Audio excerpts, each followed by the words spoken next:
गोविंद शिल्प घेऊन येत आहे 79 ट्विन बंगलोचा भव्य दिव्य पंढरपुरातील एकमेव प्रकल्प। आमच्या प्रकल्पाची वैशिष्ट्ये मनाला शांती देणारं महादेवाचं मंदिर, मुख्य रस्ता सुमारे 30 फुटांचा, अंतर्गत रस्ता सुमारे 20 फुटांचा, ग्रामपंचायत योजनेचा प्रत्येक बंगलोजला स्वतंत्र नळ, सांडपाण्याची सुरक्षित विल्हेवाट, सर्व टाइल्स ग्लॉसी आणि नामांकित कंपनीच्या, सर्व स्टँड खिडक्या चौकटी सुपर ब्लॅक ग्रेनाइट, दोन्ही अटॅच बाथरूम पूर्णपणे टाइल्स, पंतप्रधान हर घर नल योजना पूर्णत्वाकडे, bathroom basin kitchen CP fittings Jaquar कंपनीचे, स्प्रिंकलर पूर्णपणे जिंदाल कंपनीचे, 1000 लिटर पाण्याची टाकी, 150 लिटर सोलर वॉटर हीटर सोबत वॉटर प्युरिफायर, प्रत्येक बंगलोजला स्वतंत्र पार्किंग, दर्शनीय भाग पूर्णपणे डाटो टाइल्स, टाटा प्रवेश कंपनीचे आकर्षक भक्कम दरवाजा, फुटी उंचीचे सुरक्षित कंपाऊंड। मग विचार काय करताय? गोविंद शिल्प, पत्ता गट नंबर 95, हॉटेल अंगण शेजारी, टाकळी रोड, पंढरपूर। एखाद्या चित्रपटाला साजेशी अत्यंत थरारक घटना गोंदिया जिल्ह्याच्या देवरी तालुक्यातील डोंगरगाव येथे उघडकीस आली आहे। व्यवसायात झालेले प्रचंड नुकसान आणि डोक्यावर वाढलेलं कर्ज यातून सुटका करून घेण्यासाठी एका तरुणाने चक्क स्वतःच्याच मृत्यूचा भयानक कट रचला। बँक आणि पोलिसांच्या नजरेत स्वतःला मृत दाखवण्यासाठी त्याने आपल्याच एका निष्पाप मित्राची निर्गुण हत्या केली आहे। त्याने मित्राचा मृतदेह स्वतःचा असल्याचा बनाव केला, मात्र एका संशयामुळे हा संपूर्ण मर्डर मिस्ट्रीचा पर्दाफाश झाला। या प्रकरणी पोलिसांनी मुख्य आरोपी अंतिम खोटले याला अटक केली आहे। चंद्रकुमार सराटे असं हत्या झालेल्या तरुणाचं नाव आहे।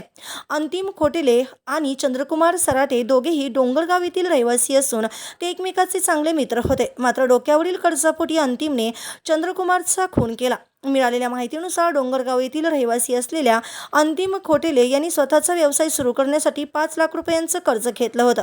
त्याने उत्साहाने व्यवसाय सुरू केला, परंतु दुर्दैवाने त्याला व्यवसायात यश आलं नाही। त्याचा व्यवसाय पूर्णपणे तोट्यात गेला। कर्जदार पाठीमागे लागल्याने आणि कर्जाची परतफेड करणे अशक्य असल्याने तो प्रचंड मानसिक तडफणाखाली होता। या कर्जाच्या विळख्यातून कायमची सुटका करून घेण्यासाठी त्याने स्वतःला मृत घोषित करण्याचा भयंकर प्लॅन आखला।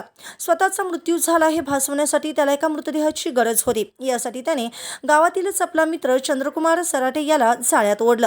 अंतिमने चंद्रकुमारची अत्यंत क्रूरपणे हत्या केली। हत्या केल्यानंतर पोलिसांनी आणि कुटुंबियांनी तो मृतदेह अंतिम खोटेलेचाच समजावा यासाठी आरोपीने चंद्रकुमारच्या अंगावरील कपडे काढून त्याला स्वतःचे कपडे घातले।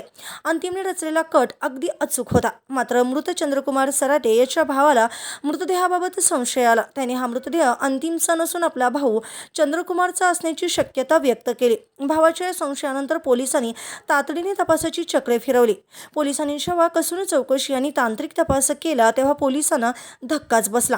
ज्या अंतिम खोटलेचा तो मृतदेह मानला जात होता तो अंतिम प्रत्यक्षात जिवंत निघाला। पोलिसांनी तात्काळ अंतिम खोटेलेला ताब्यात घेतले असून त्याने कर्जापोटी मित्राची हत्या केल्याची थरारक कबुली दिली आहे। या धक्कादायक घटनेमुळे संपूर्ण गोंदिया जिल्ह्यात खळबळ उडाली। ताज्या घडामोडी पाहण्यासाठी आमच्या YouTube चॅनलवरील PVR म्हणजेच पंढरी वार्ता या न्यूजला सबस्क्राइब करा आणि शेजारील बेल आयकॉनवर क्लिक करा।